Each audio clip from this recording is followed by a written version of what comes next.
कुछ साल पहले आसमान से कई सारे जादुई सितारे जमीन पे आ गिरे थे, जिनमें जादुई शक्तियाँ थी और वो शक्तियाँ जीवन का आधार बन चुकी थी। और फिर कुछ सालों बाद एक काला पत्थर जमीन पे आ गिरा था, जिसमें से कई सारे मॉन्स्टर निकले थे, जिन्होंने इंसानों पर बहुत अत्याचार किए थे। और जब सारी इंसानियत उम्मीद छोड़ चुकी थी, तभी आसमान से वो आए जिन्हें म्यूजिक कार्ड कहा जाता है, और उन्होंने अपने म्यूजिक से सभी मॉन्स्टर को हरा दिया था। और इसी के साथ इंसानों ने जीने की नई उम्मीद पाली थी। और ये कहानी एक औरत अपने बच्चे को सुना रही होती है। तभी उसका बड़ा बेटा कहता है कि उसे मार्केट घूमने जाना है, तो वो मार्केट घूमने चला जाता है। वहाँ पर वो लड़का जिसका नाम जिन था, वो ग्रैंड पियानो के पास आ जाता है, और वो उस पियानो को बजाने वाला ही होता है कि तभी वहाँ पर एक लड़का आ जाता है, और इस लड़के का नाम टाक्ट होता है, और ये हमारे एनिमे का मेन कैरेक्टर होता है। और वो कहता है कि ये पियानो एक्चुअल कंडीशन में अभी है। फिर टाक्ट बिना टाइम वेस्ट किए उस पियानो को बड़ी बेहतरीन तरीके से बजाने लगता है, और उसका पियानो का म्यूजिक बहुत ही सुंदर होता है, और पूरा शहर पियानो को सुन रहा होता है। लेकिन तभी वहाँ पर अचानक से D2 आ जाते हैं, क्योंकि अभी भी D2 पूरी तरीके से खत्म नहीं हुए हैं। उसे देखकर टाक बोलता है डेस्टिनी, और तभी वहाँ पर एक लड़की आके D2 को एक बहुत जोरदार किक मारती है, जिससे वो दूर जाके गिरता है। और फिर हम देखते कि टाक का एक हाथ गायब हो जाता है, और फिर डेस्टिनी अपने फॉर्म में आ जाती है, और वो दोनों मिलकर D2 को हरा देते हैं। और इस फाइट के दौरान डेस्टिनी ने अपनी पावर, फुर्ती और खूबसूरती से वहाँ के लोगों का दिल जीत लिया था। और टाक को भी थोड़ी हवाबाजी करनी थी, तो वो एक बिल्डिंग से कूद जाता है, लेकिन वो डेस्टिनी की तरह नहीं उड़ सकता, तो वो जमीन पे गिर जाता है। तभी डेस्टिनी वहाँ आती है और बोलती है कि मास्टर, तुम्हें तो कुछ नहीं आता। तब टाक कहता है कि ये तुम्हारी गलती है, क्योंकि तुम एक साधारण से D2 को मारने के लिए मेरी बहुत सारी एनर्जी लेती हो, तुम पावर ज्यादा यूज करती हो, इसलिए मेरी पावर कम हो जाती है। तो डेस्टिनी उसको सॉरी बोलती है। और इस दुनिया में D2 से जो लड़ते हैं उन्हें म्यूजिक कार्ड कहा जाता है। म्यूजिक कार्ड डेस्टिनी है, और टाक उसका कंडक्टर है, जो कि डेस्टिनी को ऑर्डर देता है, और डेस्टिनी उसके ऑर्डर मानती है। और टाक का हाथ गायब क्यों हो जाता है, और डेस्टिनी अपना अवतार कैसे बदल लेती है, और डेस्टिनी और टाक इतने पावरफुल क्यों है, ये तो हमें आगे पता चलेगा। तभी वहाँ पर एक लड़की आ जाती है जिसका नाम एना होता है, और ये डेस्टिनी की बहन है। और फिर एना डेस्टिनी से टाक को कार में डालने के लिए कहती है, और उस फाइट के बाद एना टाक को डांटने लगती है। वो कहती है कि तुम्हारी गलती है, तुम्हें वहाँ जाके म्यूजिक नहीं बजाना चाहिए था, क्योंकि म्यूजिक से D2 नफरत करते हैं। और फिर हम देखते हैं कार में ही डेस्टिनी बहुत सारे बिस्किट के पैकेट खा गई होती है, और इतना खाने के बाद वो कहती है कि उसे और कैलोरीज की जरूरत है, क्योंकि डेस्टिनी एक म्यूजिक कार्ड है, इसलिए उसे पावरफुल रहने के लिए एनर्जी की जरूरत होती है। और हमें पता चलता है एना टाक और डेस्टिनी को न्यूयॉर्क ले जा रही थी। फिर वो एक होटल में जाके पहुंचते हैं, और होटल में जाके उन्हें पता चलता है कि उनके बाद वाला जो शहर है वहाँ D2 ने हमला कर दिया था, और तो और D2 के अटैक की वजह से उस शहर में कोई नहीं रहता, और न्यूयॉर्क जाने के लिए वो रास्ता लेना जरूरी है। लेकिन अब जबकि वहाँ बहुत सारे D2 थे, तो रास्ता लेना खतरे से खाली नहीं था। और टाक वहाँ पर एक म्यूजिक इंस्ट्रूमेंट देखता है, और उसे देखकर उसे बजाने का सोचता है, पर इस होटल का ओनर टाक को मना कर देता है, क्योंकि म्यूजिक बजाने की वजह से D2 वहाँ आ जाते। टाक ओनर से कहता है कि वो सभी D2 को मार देगा, पर बदले में वो उसे म्यूजिक बजाने देगा। तो टाक डेस्टिनी को ऑर्डर देता है, और वो अपने फॉर्म में आके D2 को मारने लगती है। डेस्टिनी उन D2 को मार के आती है, तो वो बहुत ही घायल हो जाती है, और टाक भी बेहोश हो जाता है। तो एना उन्हें वापस होटल ले आती है, पर वो दोनों फिर से D2 से फाइट करने के लिए सोचते हैं। और इस बार डेस्टिनी टाक के लिए उसका पियानो ले आती है, जो कि उसने पिछले वाले शहर में बजाया था।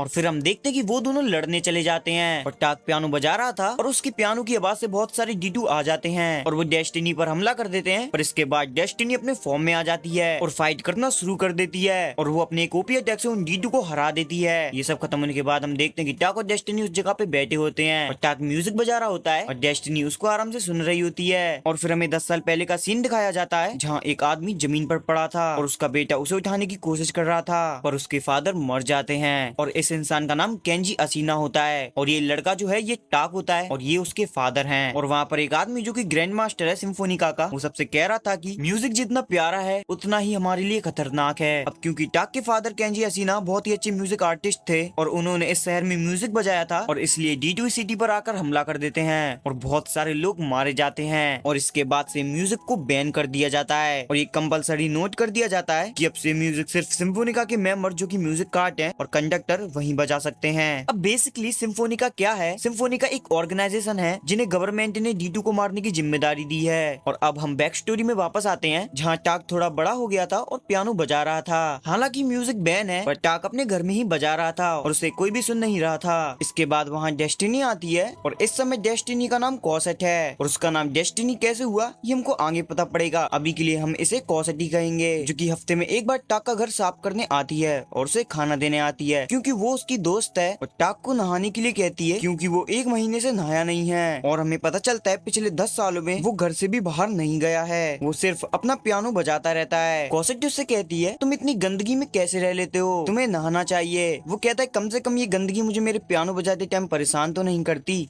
इसके बाद कॉसेट और टाक लड़ने लगते हैं, लेकिन तभी वहाँ पर एना आती है और उन दोनों को चुप कराती है। फिर अगले सीन में हम देखते हैं वो तीनों ब्रेकफास्ट कर रहे होते हैं, तो कॉसेट टाक को कहती है कि तुम पियानो बहुत अच्छा बजाते हो, इसलिए ये तुम्हें बाहर जाके बजाना चाहिए। लोग पियानो की धुन सुनकर बहुत खुश होंगे, लेकिन टाक साफ साफ मना कर देता है और कहता है वो अपने पियानो को खुद ही बजाएगा और खुद ही सुनेगा, उसे फर्क नहीं पड़ता बाकी लोग सुने या नहीं, क्योंकि टाक को ऐसा लगता है कि लोग म्यूजिक से नफरत करते हैं। उसके बाद एना टाक से कहती है वो और कॉसेट दोनों न्यूयॉर्क जा रहे हैं अपनी फैमिली से मिलने। एना टाक को कहती है कि तुम अपना गुजारा यहाँ अकेले कैसे करोगे, तुम तो बाहर भी नहीं निकलते, तुम तो बस पियानो ही बजाते रहते हो। तो कॉसेट कहती है तो टाक हमारे साथ क्यों नहीं चलता, लेकिन टाक कहता है कि नहीं, वो यहीं पर रहेगा और अपना पियानो बजाएगा। ये बात होने के बाद हम देखते हैं कि एना और कॉसेट दोनों अपने घर जा रहे थे और कॉसेट अपनी उंगलियों को चला रही थी जैसे पियानो बजाते हैं। इस पे एना समझ जाती है कॉसेट को टाक का पियानो बजाना बहुत पसंद है। फिर नेक्स्ट सीन में हम देखते हैं कि कॉसेट टाक के लिए एक पोस्टर लाई थी। उस पोस्टर में लिखा था कि इस सिटी में पार्टी होने वाली है। तो कॉसेट उससे कहती है तुम इस पार्टी में जाके पियानो क्यों नहीं बजाते,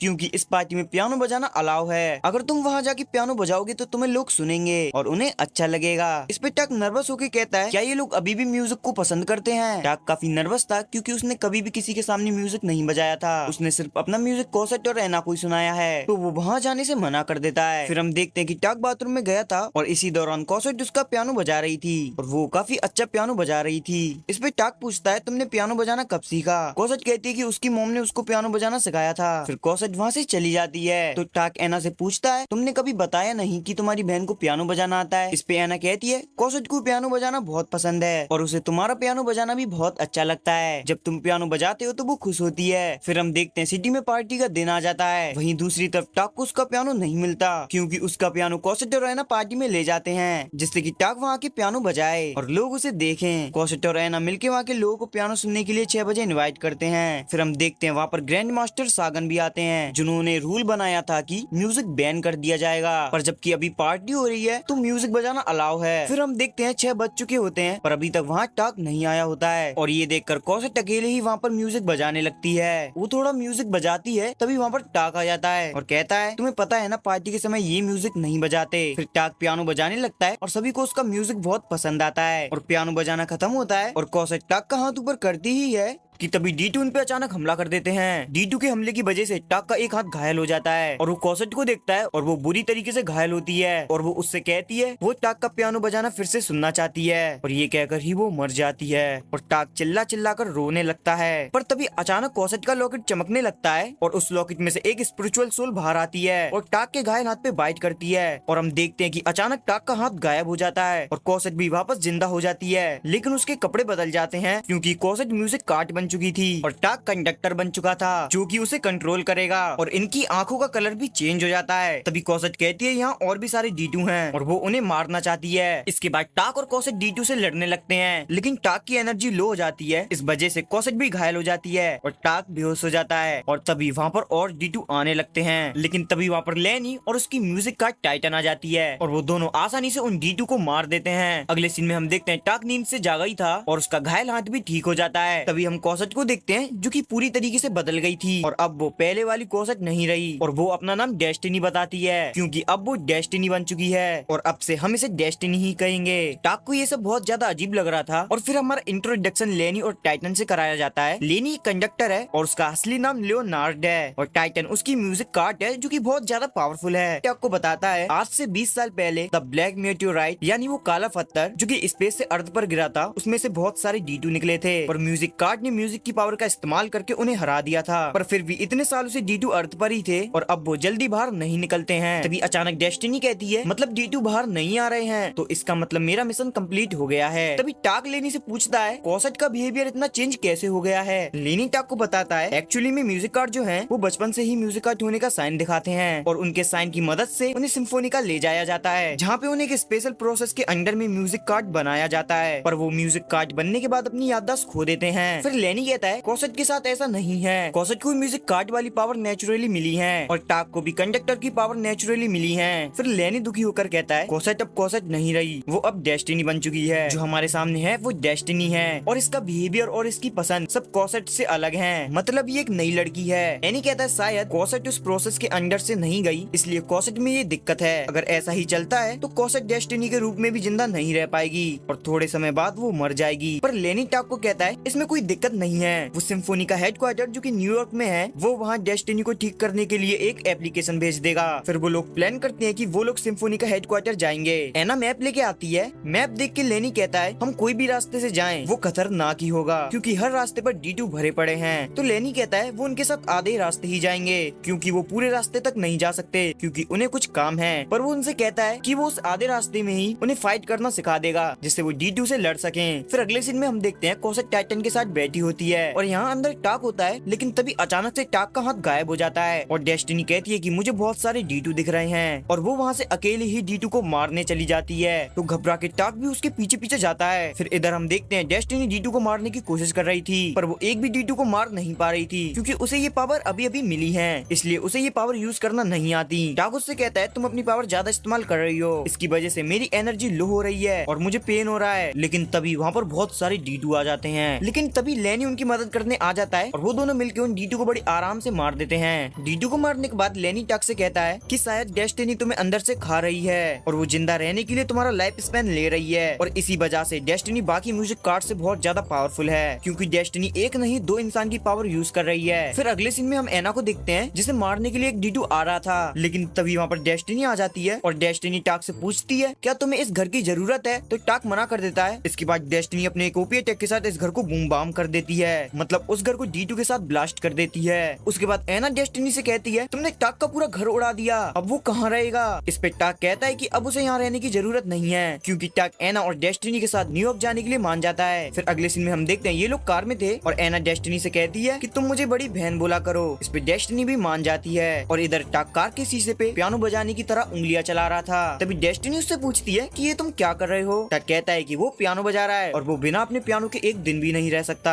फिर टाक उससे पूछता है तुम्हें पता भी है म्यूजिक क्या होता है। डेस्टिनी कहती है हाँ उसे पता है क्योंकि वो एक म्यूजिक कार्ड है और उसका जन्म म्यूजिक से ही हुआ है। फिर अगले सीन में हम देखते हैं टाक और डेस्टिनी D2 से लड़ने की प्रैक्टिस कर रहे होते हैं पर डेस्टिनी D2 पर एक भी हमला नहीं कर पा रही थी, पर लेनी और टाइटन उन D2 को एक ही अटैक में मार देते हैं। फिर टाक लेनी से पूछता है आखिर कॉसेट बार बार D2 पर हमला क्यों कर रही है। फिर लेनी कहता है अब ये कॉसेट नहीं अब ये डेस्टिनी बन चुकी है और इसका सिर्फ एक ही गोल है और वो D2 को मार गिराना, चाहे कुछ भी हो जाए। लेनी टाक को कहता है तुम हारमोनी की तरह लड़ो, तुम बस ये सोचो कि ये सिर्फ एक म्यूजिक है और तुम अपने म्यूजिक को म्यूजिक कार्ड में डाल के चलाओ और तुम डेस्टिनी को एक म्यूजिक की तरह चलाओ और तुम जैसे अपनी म्यूजिक कार्ड को अपनी मर्जी से चलाओगे म्यूजिक कार्ड उतनी ही ज्यादा पावरफुल होगी और जितनी ज्यादा म्यूजिक कार्ड पावरफुल होगी टाक को अपनी लाइफ फोर्स बचाने में उतनी ही मदद मिलेगी। फिर हम देखते हैं वहाँ एक लड़का आता है जिसका नाम जोनाथन होता है और वो लेनी को पहचान लेता है और उसे देखकर काफी खुश होता है क्योंकि वो उसका दोस्त है और वो लेनी को अपने घर लास रोगर फार्म चलने के लिए कहता है और लेनी मान जाता है। और जैसे ही वो लोग लास रोगर फार्म पहुँचते हैं लेनी शॉक हो जाता है कि लास रोगर जो कि एक कसीनो की जगह है वहाँ पे फार्मिंग कैसे पॉसिबल है। तो जोनाथन बताता है कि जब आखिरी बार D2 ने लास रोगर पर हमला किया था उन्होंने पूरी लास रोगर को तबाह कर दिया था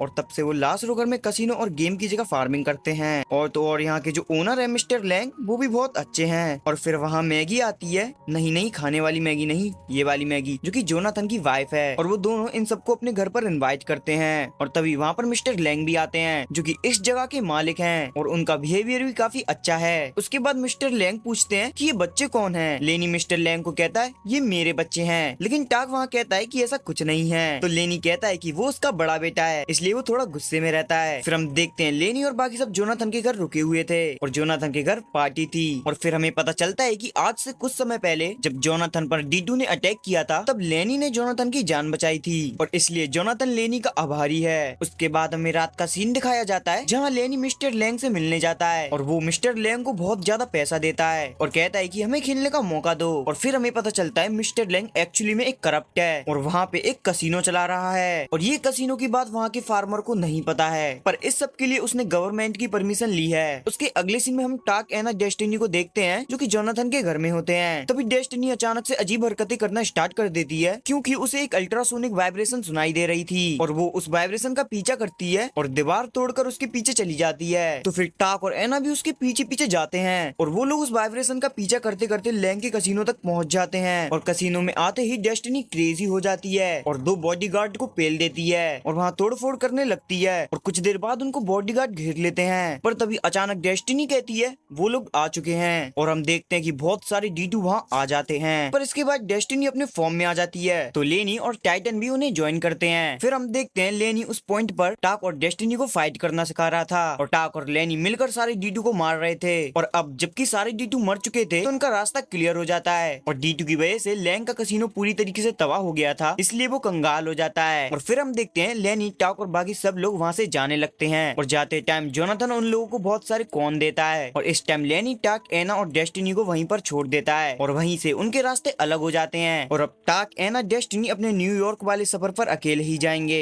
और फिर हम प्रेजेंट में आते हैं। उसके बाद हम ब्लैक मीटोराइट देखते हैं जो कि सिम्फोनिका की ट्रेन में कहीं ले जाया जा रहा था। उसके बाद हम देखते हैं एक आदमी कमांडर को रिपोर्ट दे रहा था और वो कह रहा था कि इन दिनों में कुछ नॉन रजिस्टर्ड म्यूजिक कार्ड दिखे हैं और ये आदमी हमारी टाक और डेस्टिनी की बात कर रहा था। तभी कमांडर कहता है क्या तुमने कभी चेस खेला है? चेस में हमेशा प्यादे को आगे रखा जाता है, इसलिए कमांडर कहता है तुम उस बात पर ध्यान मत दो। और कमांडर कहता है उस म्यूजिक कार्ड और कंडक्टर को मैं खुद हैंडल कर लूंगा। फिर अगले सीन में हम टाक को देखते हैं जो कि कार के ऊपर बैठकर मैप देख रहा था क्योंकि कार का टायर पंचर हो गया था और एना उसे ठीक कर रही थी। पर एना थोड़ी देर बाद थक जाती है और टाक को ये करने को कहती है और टाक को उसे ठीक करने के लिए कहती है, लेकिन टाक कार को ठीक करने के बजाय उसे और बिगाड़ देता है। तो इस पे डेस्टिनी उससे कहती है मास्टर आपको तो म्यूजिक बजाने के अलावा कुछ नहीं आता। पर तभी अचानक डेस्टिनी अपनी म्यूजिक आर्ट वाले फॉर्म में आ जाती है क्योंकि उसको एक D2 दिखा था। तो वो उस D2 से लड़ने लगती है और लड़ते लड़ते वो एक रेलवे ट्रैक पे आ जाते हैं और वहाँ वो उस D2 को खत्म कर देती है और तभी वहाँ ट्रेन भी आ जाती है। पर डेस्टिनी की वजह से वो ट्रेन रुक जाती है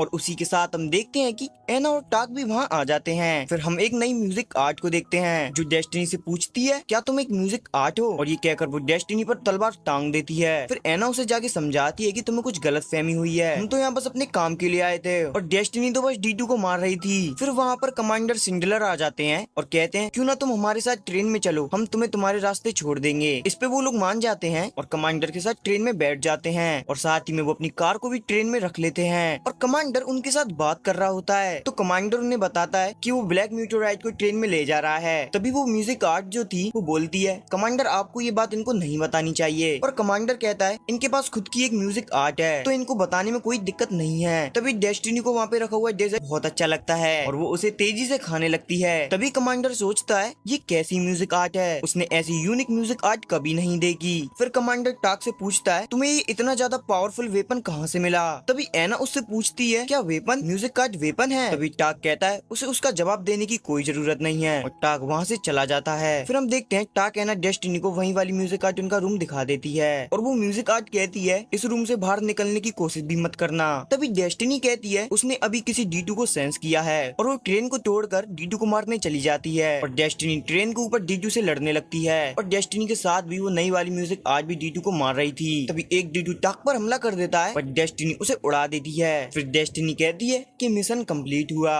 फिर हम देखते हैं डेस्टिनी के अटैक की वजह से पूरा इलाका तबाह हो जाता है और ट्रेन के ट्रैक भी टूट जाते हैं क्योंकि डेस्टिनी के अटैक बहुत ही ज्यादा पावरफुल थे। तभी वहाँ पर कमांडर की म्यूजिक आर्ट आती है और वो कहती है कि तुम पुरानी वाली म्यूजिक कार्ड यानी वल्करी को अपनी तरफ रख लो क्योंकि उसका कोई कंडक्टर नहीं है। और वो डेस्टिनी को कहती है तुम्हारी आँख बहुत प्यारी है, क्या मैं इन्हें ले सकती हूँ? पर डेस्टिनी बड़े प्यार से मना कर देती है। फिर हम देखते हैं इस तरफ एना कमांडर को सब समझा रही होती है कि डेस्टिनी को उसकी पावर कैसे मिली। उसके बाद बहुत सारे वर्कर ट्रेन के ट्रैक को ठीक करने आ जाते हैं जिससे ट्रेन वापस चलने लगे। तभी वहाँ पे बहुत सारे D2 अटैक कर देते हैं। फिर डेस्टिनी तो अपने फॉर्म में आ जाती है पर इस बार वेलकरी भी बहुत डर रही थी क्योंकि ये बहुत सारे D2 थे। फिर डेस्टिनी उनसे लड़ने लगती है पर वेलकरी भी D2 से लड़ रही थी पर उसको बहुत डर लग रहा था और वो डर डर के लड़ रही थी और डेस्टिनी को काफी ज्यादा चोट लग जाती है पर वो फिर भी हार नहीं मानती। पर वेलकरी बहुत थक जाती है और कमांडर सिंडलर बताता है कि वेलकरी का कोई कंडक्टर नहीं है जिसकी वजह से वो बहुत जल्दी थक जाती है। और यहाँ टाक टाक को भी काफी ज्यादा पेन हो रहा था और तब भी टाक उन पहाड़ों पे अटैक करने के लिए कहता है, पर वैलकरी को कुछ समझ नहीं आता। पर टाक पे विश्वास करते हुए डेस्टिनी उन पत्थरों को तोड़ने लगती है। टाक दर्द में होने के बाद भी डेस्टिनी को कंट्रोल कर रहा था। तभी वैलकरी कहती है, तुम्हारे जैसा कंडक्टर मैंने आज तक नहीं देखा। और वैलकरी टाक को सहारा देती है और वो पत्थर उन D2 के ऊपर गिर जाते हैं, जिनसे बहुत सारे D2 मर जाते हैं। पर कुछ D2 बचे थे तो उनको डेस्टिनी मार देती है। वैलकरी ये देखकर खुश हो जाती है क्योंकि फाइट के दौरान डेस्टिनी ने उसकी मदद की थी और वो रिस्पेक्टफुली अपना नाम बताती है और टाक भी उसे अपना नाम बताता है। पर तभी अचानक वहाँ पे एक बड़ा सा D2 हमला कर देता है और इस बार कमांडर की म्यूजिक आर्ट कहती है कि तुम लोग अकेले ही सारा मजा लोगे,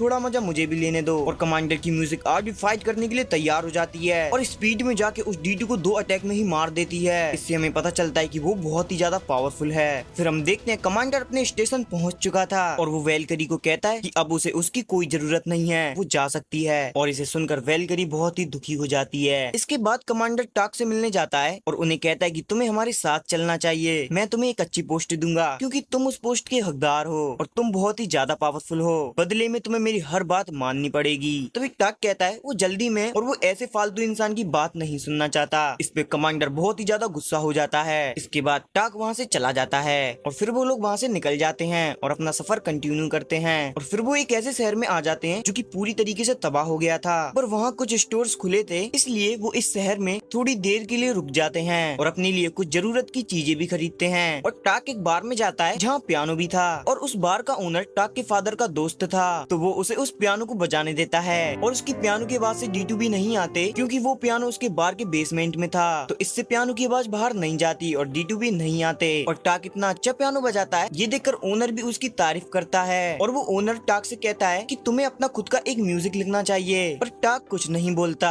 उसके बाद वो उस शहर से निकल जाते हैं और हम अगले सीन में ग्रैंड मास्टर सागन को देखते हैं जो कि अपने म्यूजिक आर्ट से बात कर रहे थे और कहते हैं कि आखिरकार असीना फैमिली से कोई वापस आ गया है और वो उससे मिलना चाहते हैं और वो यहाँ टाक की बात कर रहे थे।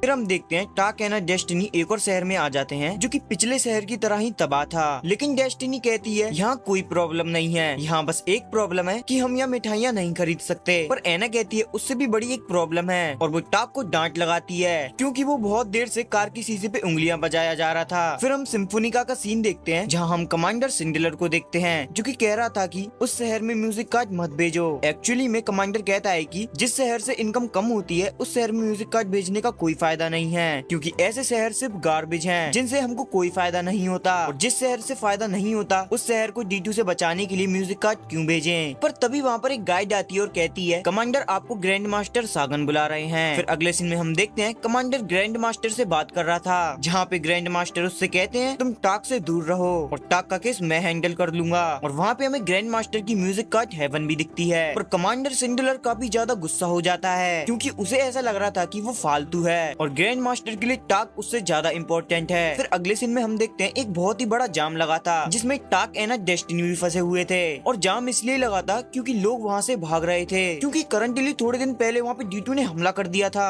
और वहाँ पे एक पुलिस वाला कहता है कि अब इस शहर को कोई नहीं बचाने वाला। पर तभी डेस्टिनी कहती है कि वो इस शहर को बचाएगी क्योंकि वो एक म्यूजिक कार्ड है और ये सुनकर पुलिस वाला चौंक जाता है। फिर उसके बाद हम देखते हैं कि वो तीनों एक होटल में रुके थे जहाँ पे टाक टेबल पे टैप टैप करके बजा रहा था, पर इससे एना और डेस्टिनी काफी ज्यादा परेशान हो जाते हैं जिसकी वजह से डेस्टिनी टाक की गर्दन मोड़ देती है। फिर डेस्टिनी टाक से पूछती है कि तुम्हें क्या हुआ है, तुम आज बहुत ज्यादा परेशान लग रहे हो। तभी टाक उन्हें बताता है कि अब से टाक खुद का अपना एक म्यूजिक बनाएगा। तभी एना पूछती है क्या तुम ये कर पाओगे, और टाक कहता है कि हाँ मैं ये कर लूंगा, भले ही मैं पहली बार म्यूजिक लिख रहा हूँ। फिर टाक म्यूजिक लिखने बैठ जाता है। फिर थोड़ी देर बाद एना उसके पास आती है और उसे एक मेलोडी का देती है जो कि एक छोटा पियानो है। टाक कहता है कम से कम कुछ ना होने से तो ये अच्छा है। फिर टाक फिर से म्यूजिक लिखने लगता है और उसे ये लिखते लिखते सुबह हो जाती है और वो पूरी रात सोया नहीं था। पर तभी अचानक से उसका हाथ गायब हो जाता है। फिर वो बाहर आके देखता है तो डेस्टिनी अपने म्यूजिक कार्ड वाले फॉर्म में होती है क्योंकि वो D2 को मारने गई थी। टाक उससे पूछता है कि तुमने मुझे क्यों नहीं बुलाया। इस पे डेस्टिनी कहती है कि मुझे तुम्हारी जरूरत नहीं थी, मैं ये अकेले ही हैंडल कर लेती हूँ। इसके बाद टाक थोड़ी देर के लिए बाहर चला जाता है और एक जगह बैठ के अपने फादर की कही हुई बातों को याद कर रहा होता है कि जब उसने अपने फादर से पूछा था कि म्यूजिक कैसे लिखते हैं, तब उसके फादर ने कहा था कि म्यूजिक लिखने से पहले तुम्हें सोचना है कि तुम म्यूजिक किसके लिए लिख रहे हो, मतलब तुम अपना म्यूजिक किसको सुनाना चाहते चाहते हो। तभी टाक डेस्टिनी को देखता है जो कि कहीं जा रही थी। तभी टाक डेस्टिनी का पीछा करता है। तभी हम देखते हैं डेस्टिनी उन लोगों की मदद कर रही थी जिन पे D2 ने अटैक किया था और वो उन्हें जरूरत का सामान दे रही थी। और वहाँ एक बच्चा होता है जो कि रोने लगता है पर डेस्टिनी उस बच्चे के लिए कैंडी लाई थी। तभी टाक ये देखकर चौंक जाता है और सोचता है कि डेस्टिनी ये सब कैसे कर रही है, क्योंकि डेस्टिनी को तो सिर्फ D2 को मारना आता है। तभी एना वहाँ पर आ जाती है और टाक को कहती है कि डेस्टिनी अब पहले से काफी ज्यादा बदल चुकी है और अभी डेस्टिनी में फीलिंग आ चुकी है और वो कन्वर्सेशन करना भी सीख चुकी है और लोगों की मदद करना भी।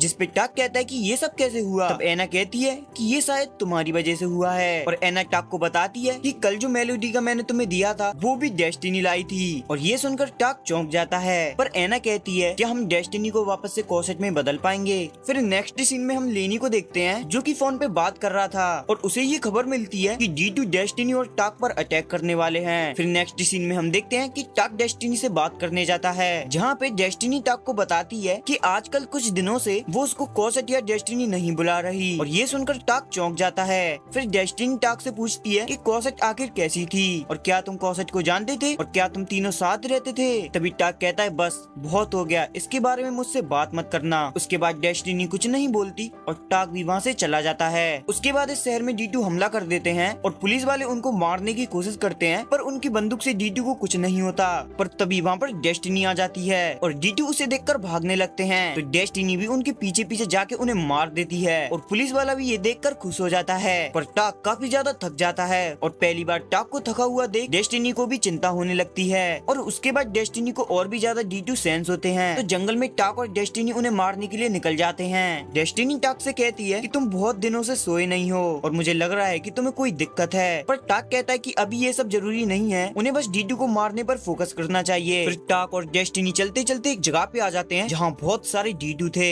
जहाँ पे वो देखते हैं कि उन D2 के पास कमांडर सिंडलर और उसकी म्यूजिक कार्ड भी थी और उसकी म्यूजिक कार्ड अपनी एबिलिटी से बहुत सारे D2 को अपनी तरफ अट्रैक्ट कर रही थी। उसकी म्यूजिक कार्ड की यही पावर थी कि वो D2 को कंट्रोल कर सकती है और उसके ऑर्डर पे बहुत सारे D2 टाक और डेस्टिनी को घेर लेते हैं। तो टाक और डेस्टिनी भी फाइट करने के लिए तैयार हो जाते हैं। फिर टाक कहता है इसका मतलब इन दिनों में जितने भी D2 आए थे वो सब तुम्हारी ही वजह से आए थे। तो कमांडर भी कहता है कि हाँ D2 को वहीं भेज रहा था और कमांडर बताता है जितने भी छोटे शहर हैं वो उन्हें खत्म करना चाहता है क्योंकि कमांडर को लगता है कि छोटे शहर कुछ काम के नहीं होते और उनसे कुछ फायदा नहीं होता, इसलिए उन्हें तबाह हो जाना चाहिए। कमांडर बताता है उसका पहला निशाना वो शहर था जहाँ बहुत ही प्यारा म्यूजिक बज रहा था और वो कहता है टाक के शहर में जो D2 ने अटैक किया था वो भी उसी ने कराया था। और ये सुन के टाक बहुत ही ज्यादा गुस्सा हो जाता है क्योंकि उस अटैक की वजह से कॉसेट मारी गई थी और वो डेस्टिनी बन गई थी। और टाक बहुत ही गुस्से से कहता है कि मैं तुम्हें नहीं छोड़ूंगा, मैं तुम्हें मार दूंगा। फिर हम देखते हैं टाक अपनी पूरी पावर से कमांडर पे अटैक कर देता है लेकिन जो कमांडर की म्यूजिक आर्ट थी हेला वो उसे रोक देती है और टाक पे बहुत जोर से अटैक करती है जिसकी वजह से टाक को काफी ज्यादा चोटें लगती हैं। और टाक का अटैक बहुत ही ज्यादा पावरफुल था और इतना पावरफुल अटैक देखकर कमांडर सोचता है कि अगर आज हेला मुझे नहीं बचाती तो मैं आज मर भी सकता था। फिर हम देखते हैं टाक बहुत ही मुश्किल से खड़ा होता है और डेस्टिनी आके टाक को संभाल लेती है। फिर हेला अपने पावरफुल फॉर्म में आके टाक और डेस्टिनी पे अपने विंड स्लैश से अटैक करती है। डेस्टिनी उस अटैक से बहुत ही मुश्किल से बच जाती है लेकिन वो अटैक टाक को लग जाता है और टाक बुरी तरह से घायल हो जाता है और पहली बार डेस्टिनी D2 को मारने के बजाय टाक को बचाती है और वो टाक को उठा के वहाँ से भागने लगती है। और दूसरी तरफ एना काफी ज्यादा चिंता में थी पर तभी वहाँ पे लेनी और टाइटन आते हैं। फिर हम जंगल का सीन देखते हैं जहाँ डेस्टिनी बहुत ही मुश्किल से टाक को उठा के कोई सेफ जगह ढूंढ रही थी और टाक अपने होश में भी नहीं था पर फिर भी वो कॉसेट का नाम ले रहा था। फिर डेस्टिनी टाक को एक गुफा में ले जाती है और वहीं उसकी मरहम पट्टी करके सुबह होने का वेट करती है। फिर डेस्टिनी टाक को पानी पिलाने की कोशिश करती है पर ऐसे वो टाक को पानी नहीं पिला पाती तो डेस्टिनी खुद पानी को मुंह में लेके टाक को पानी पिलाती है। ये पर कुछ अलग साउंड कर रहा है, चलो छोड़ो। फिर फाइनली टाक को होश आता है और होश में आके वो कहता है कि कॉसेट तुम यहाँ हो, मुझे छोड़कर मत जाना। डेस्टिनी भी टाक का हाथ पकड़कर कहती है हाँ मैं तुम्हें छोड़कर कहीं नहीं जाने वाली। फिर अगले सीन में हम कमांडर और उसकी म्यूजिक कट हेला को देखते हैं। कमांडर उससे कहता है कि तुमने उन दोनों को क्यों नहीं मारा। तब हेला कहती है कि थोड़ा मजा आना चाहिए, फाइट इतनी जल्दी खत्म हो जाए तो उसमें कुछ मजा नहीं। फिर हम वापस से गुफा का सीन देखते हैं जहाँ टाक डेस्टिनी से कहता है क्या ये पट्टी तुमने बांधी है। डेस्टिनी हाँ कहती है। टाक कहता है कि इससे अच्छी तरह तो मैं बांध लूंगा। पर इस बार डेस्टिनी टाक को उल्टा जवाब नहीं देती और कहती है हाँ शायद तुम ठीक हो। और फिर टाक डेस्टिनी से पूछता है कि तुमने मेरी जान क्यों बचाई और डीटू को क्यों नहीं मारा। इस पे डेस्टिनी कहती है कि मुझे नहीं पता, मुझे बस ऐसा लगा कि मुझे तुम्हें बचाना चाहिए और मैंने वही किया। डेस्टिनी टाक से पूछती है क्या तुमने अपना म्यूजिक लिख लिया। तभी टाक कहता है हाँ पर अभी वो बाकी है। टाक कहता है ऐसा म्यूजिक लिखने के लिए सबसे जरूरी है कि तुम म्यूजिक किसके लिए लिखना चाहते हो, और वो जिसके लिए म्यूजिक लिखना चाहता था वो अब नहीं रही। तब डेस्टिनी कहती है क्या तुम कौसत के बारे में बात कर रहे हो। टाक कहता है हाँ वो कौसत के बारे में ही बात कर रहा है। टाक कहता है कौसत एक ऐसी लड़की थी जिसको मेरा पियानो सुनना बहुत अच्छा लगता था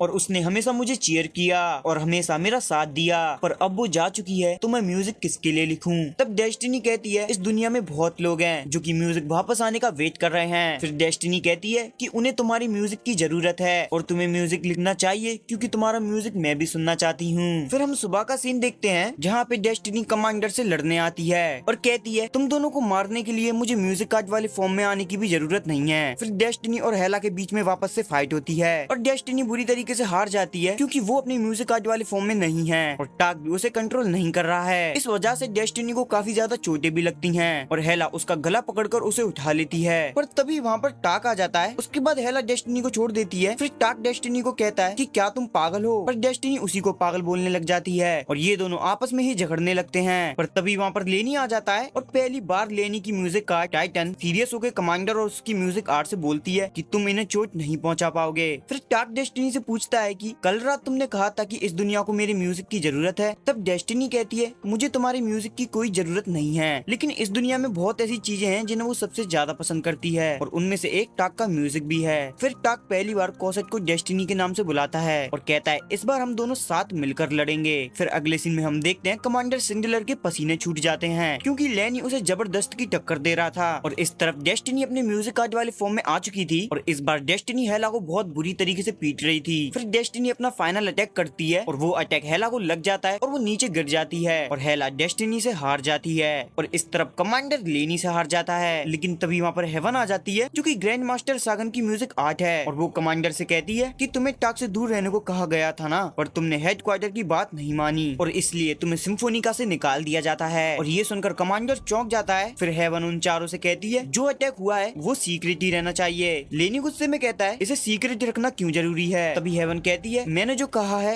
वही करो और ये बात सीक्रेट ही रहनी चाहिए। और फिर हेला कमांडर के पास आती है और उसकी कंडक्टर स्टिक को तोड़ देती है क्योंकि अब उसे उसकी कोई जरूरत नहीं है। फिर हम इधर देखते हैं जहाँ एना डेस्टिनी और टाक का वेट कर रही थी और जब वो आते हैं तो एना डेस्टिनी को जोर से गले लगा लेती है और कहती है इतने दिनों से मैं तुम्हें इग्नोर कर रही थी, उसके लिए मुझे माफ करना। और एना भी कौसत को डेस्टिनी नाम से बुलाती है और इस बात से डेस्टिनी भी काफी ज्यादा खुश हो जाती है और टाक भी ठान लेता है कि अब से वो म्यूजिक सिर्फ डेस्टिनी के लिए ही लिखेगा। और हम देखते हैं टाक के हाथ का घाव काफी ज्यादा बढ़ चुका था। इसके बाद हम न्यूयॉर्क का सीन देखते हैं जहाँ पे एना डेस्टिनी और टाक इतनी बड़ी बड़ी बिल्डिंग को देखकर चौंक गए थे क्योंकि अभी तक वो जितने भी शहर में गए थे वो D2 की वजह से तबाह हो गए थे। एना कहती है कि न्यूयॉर्क भी बहुत मुश्किल से प्रोटेक्ट किया गया है और आज तक यहाँ एक भी बार D2 ने हमला नहीं किया है और इसलिए यहाँ की बिल्डिंग अभी तक खड़ी हैं। फिर टाक कहता है ऐसा नहीं है, न्यूयॉर्क भी अभी तक पूरी तरीके से कंप्लीट नहीं है क्योंकि अभी तक यहाँ भी म्यूजिक बजाना अलाउ नहीं है। फिर हम देखते हैं डेस्टिनी टाक के हाथ को देख रही थी क्योंकि टाक के हाथ का निशान बहुत ही फैल चुका था। फिर अगले सीन में हम देखते हैं एना उसकी सिस्टर लोटस से मिलती है और अपने पेरेंट्स से भी मिलती है। अब असल में जबकि ये एना के पेरेंट्स हैं पर ये डेस्टिनी के पेरेंट्स नहीं हैं क्योंकि डेस्टिनी के पेरेंट्स बहुत पहले मर चुके थे और एना डेस्टिनी की कजन है तो एना की फैमिली ने डेस्टिनी को अपने पास रख लिया था और वो एना के पेरेंट्स के साथ ही रहती थी। फिर एना के पेरेंट्स डेस्टिनी को हक करते हैं और वेलकम करते हैं और टाक पीछे खड़ा होकर ये देखकर खुश हो रहा था। फिर हम देखते हैं एना लोटस से डेस्टिनी के बारे में बात कर रही थी। फिर लोटस बताती है कि लेनी ने डेस्टिनी के लिए पहले ही एक एप्लीकेशन भेज दी थी। तब डेस्टिनी कहती है आप मुझे जल्दी से जल्द ठीक कर दो, अगर मैं ठीक नहीं हुई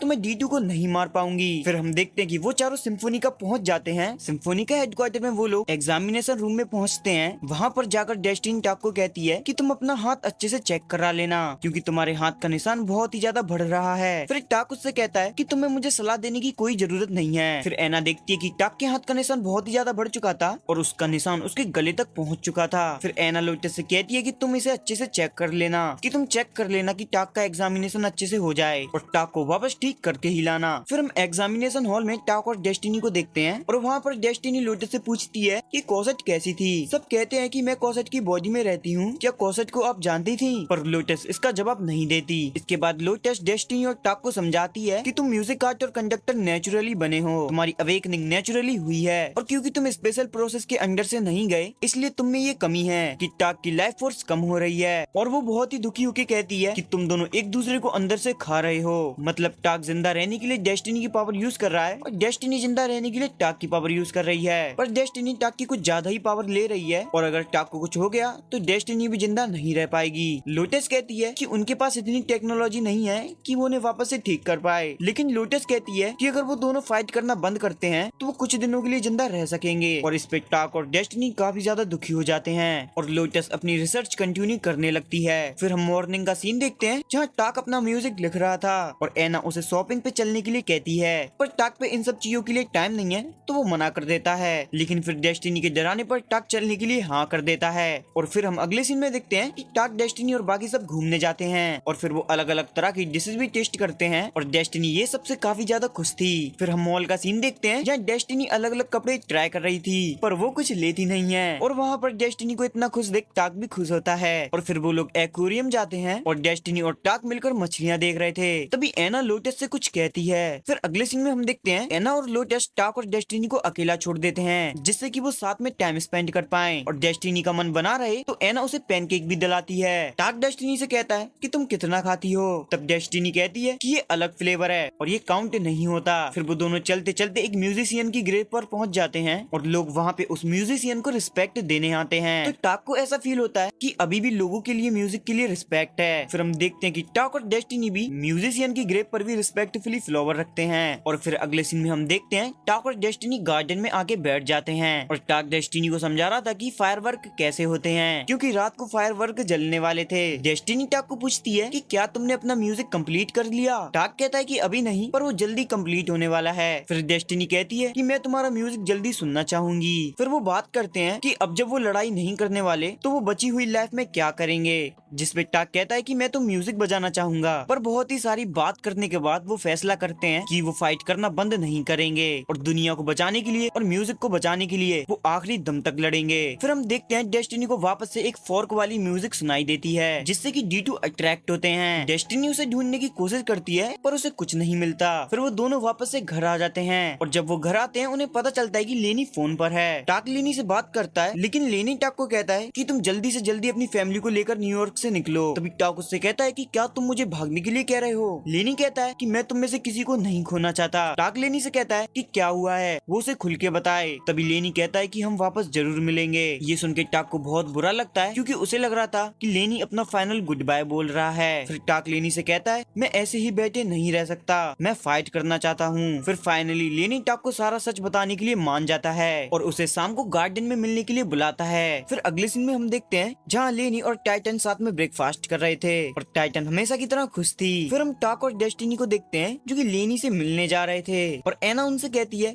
कि लेनी को मेरी तरफ से हाय कहना और वो टाक से कहती है जबकि तुम उसके स्टूडेंट हो और उसने तुम्हें इतना कुछ सिखाया है तो तुम उसकी रिस्पेक्ट करना। पर टाक ये सब करने से मना कर देता है और कहता है वो मेरा टीचर नहीं है, मैंने जो कुछ भी सीखा है सब खुद से सीखा है। फिर हम देखते हैं टाक और डेस्टिनी लेनी का वेट कर रहे थे और तभी वहाँ पर लेनी और टाइटन आ जाते हैं। टाक लेनी से कहता है कि मुझे बोस्टन के हाथ से और सिम्फोनिका के बारे में सब कुछ जानना है, लेकिन तभी वहाँ पर ग्रैंड मास्टर सागन अपनी म्यूजिक कार्ड हेवन और हेला के साथ आ जाते हैं और कहते हैं मैं भी ये सच सुनना चाहूंगा। फिर टाक लेनी से पूछता है क्या वो फोक जिसे D2 अट्रैक्ट हो रहे थे वो यही इंसान बजा रहा था? फिर लेनी कहता है हाँ तुम सही हो, इन सब चीजों के पीछे इसी इंसान का हाथ है। फिर हम देखते हैं टाक और डेस्टिनी अपने फॉर्म में आ जाते हैं और वहीं पे लड़ना शुरू कर देते हैं। लेनी टाक को कहता है इस बार अच्छे से लड़ना मेरे स्टूडेंट। तभी ग्रैंड मास्टर सागन कहता है मुझे स्टूडेंट से कुछ याद आया और फिर हमें बोस्टन का हादसा जो कि 10 साल पहले हुआ था उसकी कहानी सुनाई जाती है और उस हादसे में लेनी भी शामिल था। फिर हम 10 साल पहले का सीन देखते हैं जहाँ लेनी केंजी असीना यानी टाक के फादर के पास आया था और वो टाक के फादर से उसको म्यूजिक सिखाने की रिक्वेस्ट करता है और टाक के फादर मान जाते हैं और कहते हैं कि बदले में लेनी को भी उसे कुछ सिखाना होगा। तब लेनी कहता है कि वो उसे पैनकेक बनाना सिखाएगा क्योंकि उसे पैनकेक बनाना बहुत अच्छे से आता है। और ये दोनों फुल एंजॉय कर रहे थे और इन्हें साथ में काफी टाइम भी बीत जाता है, जहाँ पे लेनी मास्टर बनना सीख रहा था और टाक के फादर पैनकेक बनाना सीख रहे थे। फिर कुछ समय बाद हम देखते हैं लेनी और टाक के फादर के बीच में कुछ बहस हो जाती है क्योंकि टाक के फादर ने बोस्टन में कॉन्सर्ट करने के बारे में प्लान किया था, लेकिन लेनी ये सब करने से मना करता है क्योंकि लेनी को ऐसा लगता है कि बोस्टन में कॉन्सर्ट करना मौत को बुलावा देना जैसा है। टाक के फादर कॉन्फिडेंस में कहते हैं अभी ये लोग डरे हैं, अगर हम लोग कॉन्सर्ट करते हैं तो लोगों का डर थोड़ा कम होगा। और वो कहता है कि म्यूजिक में इतनी पावर है कि वो लोगों का डर भी कम कर सकता है। पर लेनी कहता है डर का तो पता नहीं, पर म्यूजिक की वजह से D2 इंसानों को ऊपर पहुंचा देंगे। पर कुछ देर बाद लेनी भी इसके लिए मान जाता है। फिर हम वहीं D2 के अटैक वाला सीन देखते हैं और लेनी बुरी तरीके से घायल पड़ा था और वो देखता है कि एक बच्चा केंजी के पास आकर रो रहा था और फिर उसे पता चलता है कि ये जरूर केंजी का बेटा होगा यानी टाक। फिर हम देखते हैं कि रेस्क्यू टीम बहुत ही मुश्किल से लेनी की जान बचा लेती है और वो हॉस्पिटल में बैठा था तभी वहाँ पे ग्रैंड मास्टर सागन आता है और लेनी से कहता है कि तुम में कंडक्टर बनने की पावर है तो क्या तुम फाइट करोगे। और इस बात पर लेनी मान जाता है और उसे उसकी म्यूजिक का टाइटन मिलती है। टाइटन बहुत ही चीयरफुल स्माइलिंग पहले दिन से ही है और टाइटन लेनी से हंसने के लिए कहती है, पर लेनी कहता है कि अभी वो हंसने के मूड में नहीं है। फिर टाइटन कहती है कि ठीक है हम दोनों के लिए मैं हंसती रहूंगी। फिर टाइटन लेनी से प्रॉमिस करती है कि जब भी लेनी दुखी होगा और उसका मूड खराब होगा तो टाइटन लेनी के लिए हंसेगी। तो लेनी भी उससे प्रॉमिस करता है कि जब टाइटन दुखी होगी तो लेनी भी हंसेगा। फिर हम देखते हैं लेनी और टाइटन मिलके बहुत सारी फाइट करते हैं। फिर वो फाइट के बाद प्लान बनाते हैं कि वो वर्ल्ड टूर पर जाएंगे। फिर हम प्रेजेंट का सीन देखते हैं जहाँ पे डेस्टिनी और हेला की फाइट हो रही थी और यहाँ पे डेस्टिनी का बहुत ही बुरा हाल होता है क्योंकि हेला और हेवन की जोड़ी बहुत ही ज्यादा खतरनाक थी। उनका टीम वर्क कमाल का था और हेवन एक अम्ब्रेला से खुद को प्रोटेक्ट करती है और उसी से अटैक भी करती है। फिर डेस्टिनी भी काफी ज्यादा गुस्सा हो जाती है और उन पे अटैक करती है। इस पे लेनी कहता है कि तुम थोड़े टाइम में ही बहुत ज्यादा पावरफुल हो चुके हो। फिर टाक को गुस्सा आने लगता है तो वो अपनी फुल पावर यूज करता है और वहाँ पे बहुत खतरनाक फाइट शुरू हो जाती है। और अब डेस्टिनी हेला और हेवन पे भारी पड़ रही थी, लेकिन जब डेस्टिनी उन दोनों पे बहुत ही बड़ा अटैक करने वाली थी तभी टाक के पेन होने लगता है और डेस्टिनी अपने म्यूजिक आज वाले फॉर्म से नॉर्मल फॉर्म में आ जाती है। और फिर हम देखते हैं टाक बेहोश हो गया था और वो उठ नहीं पा रहा था और ये देखकर हेला टाक पर अटैक करने जाती है पर टाइटन उसे बचा लेती है। लेकिन फिर जब हेवन टाक पे अटैक करती है और उस पर अपनी गन चलाती है पर लेनी उसके सामने आ जाता है और गन के सारे बुलेट्स लेनी को लग जाते हैं और लेनी बहुत ही बुरी तरीके से घायल हो जाता है। लेनी टाक से कहता है कि मुझे पता है कि तुम बहुत ही पावरफुल हो और अपनी पावर आखिरी तक बचा के रखना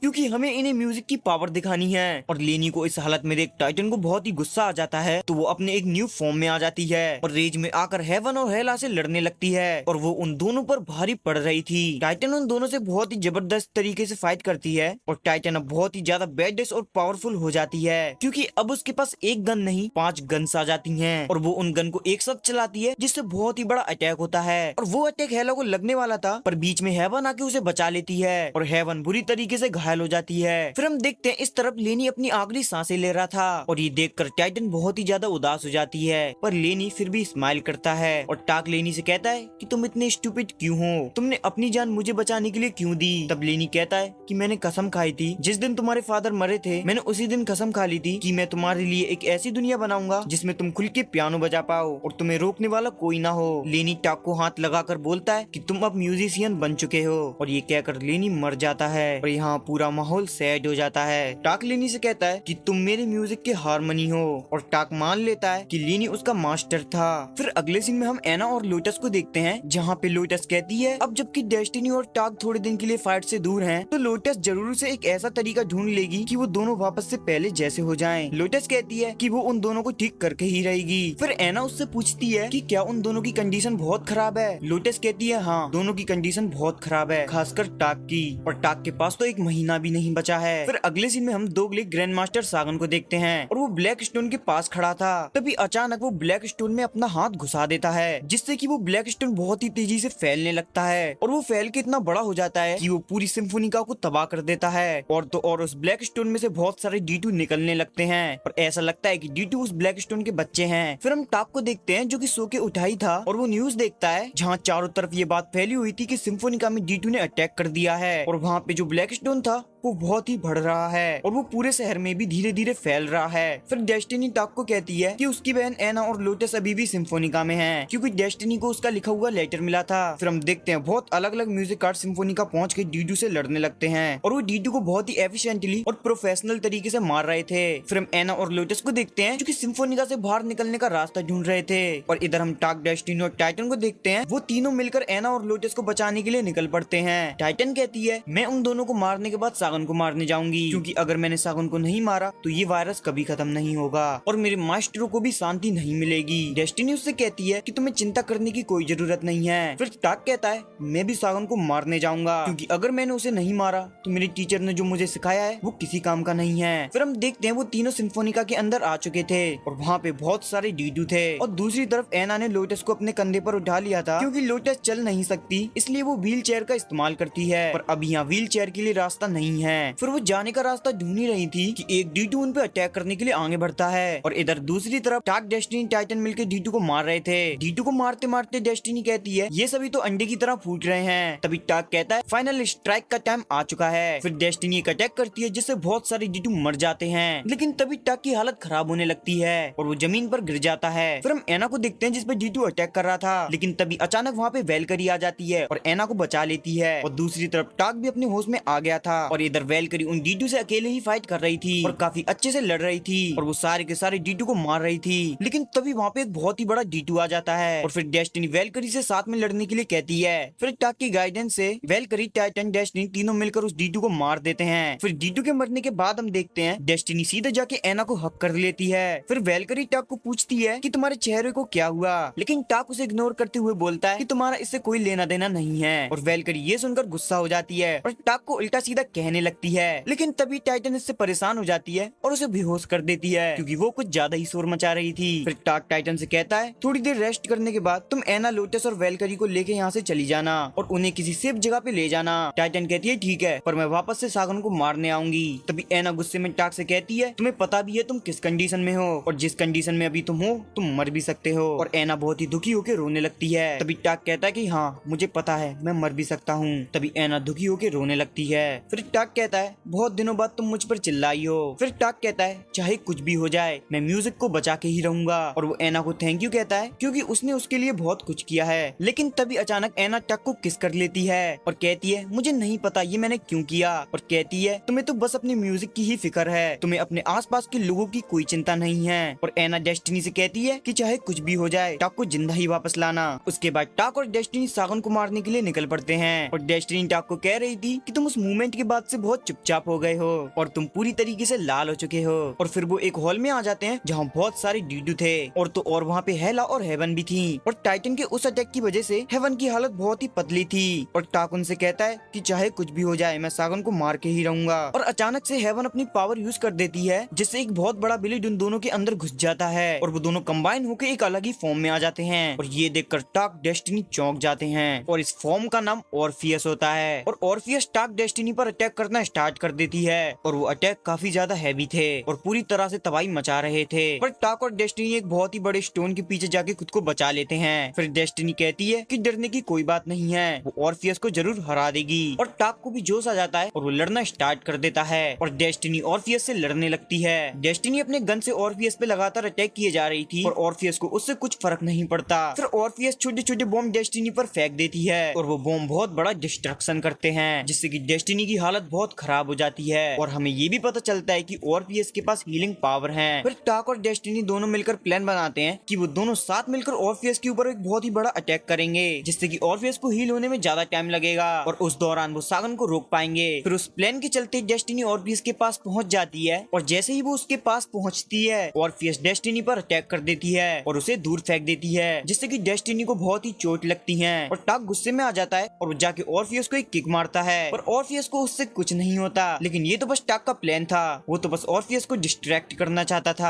और उसी दौरान डेस्टिनी पीछे से आके ऑर्फियस पे बहुत ही बड़ा अटैक करती है और उस अटैक से ऑर्फियस किटकैट बन जाती है, मतलब बीच में से कट जाती है। फिर डेस्टिनी टाक को कहती है कि यहाँ की सिचुएशन वो हैंडल कर लेगी, तुम जाके सागन को रोको। फिर हम देखते कि ऑर्फियस खुद को रीजनरेट कर लेती है और फिर डेस्टिनी और ऑर्फियस वापस से लड़ने लगते हैं। और फिर हम एक पास्ट का सीन देखते हैं जहाँ पे बहुत सारे कमांडर मिलकर डीडू को रोकने की कोशिश कर रहे थे, लेकिन हेला और हेवन आके उन डीटू को मार गिराते हैं। तभी वहाँ पर ग्रैंड मास्टर सागन आता है और कहता है कि मैं किसी को कुछ नुकसान पहुँचने नहीं दूंगा और तुम अपनी फैमिली के साथ सुख से रह पाओगे। और वॉर खत्म होने के बाद हम देखते हैं सागन बहुत ही ज्यादा दुखी हो जाता है। हालांकि वो लोग जीत चुके थे पर फिर भी बहुत सारे लोग मारे जा चुके थे और कई सारे मासूम लोगों की भी जान गई थी। और फिर हम प्रेजेंट का सीन देखते हैं जहाँ पे सागन बुरी तरीके से ब्लैक स्टोन में फंसा था और इस तरफ डेस्टिनी की बुरी हालत हुई पड़ी थी और उसको काफी चोट लगी थी, पर फिर भी वो हार नहीं मानती और ऑर्फियस से लड़ने लगती है। और फिर हम सागन और टाक को देखते हैं जहाँ पे टाक उससे पूछता है कि तुम्हारा प्लान क्या है, तुम क्या करना चाहते हो। तब सागन अपना प्लान बताता है कि वो दुनिया के सभी डीटू को एक जगह बुलाएगा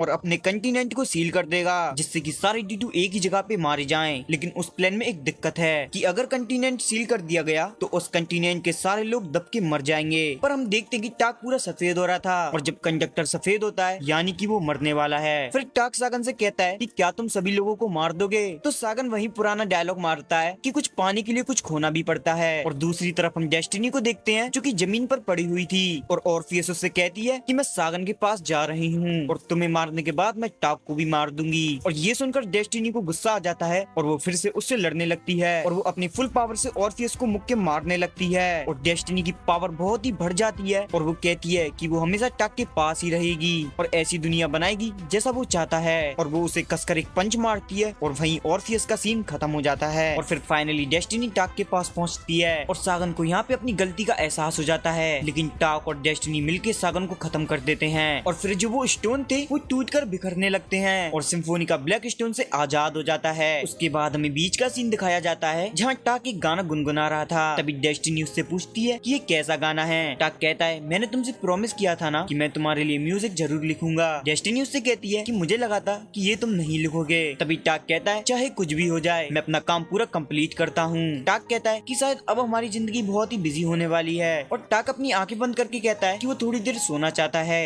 लेकिन तभी डेस्टिनी टाक को अपना लव कन्फेस करती है और उसे किस करती है और टाक को बचाने के लिए खुद को सैक्रिफाइस कर देती है और डेस्टिनी टाक को छोड़ के चली जाती है। और इसी सैड एंडिंग के साथ ये एनीमे खत्म हो जाता है। अगर एनीमे पसंद आया हो और अगर ऐसे एनीमे और देखना चाहते हो तो लाइक और सब्सक्राइब कर देना।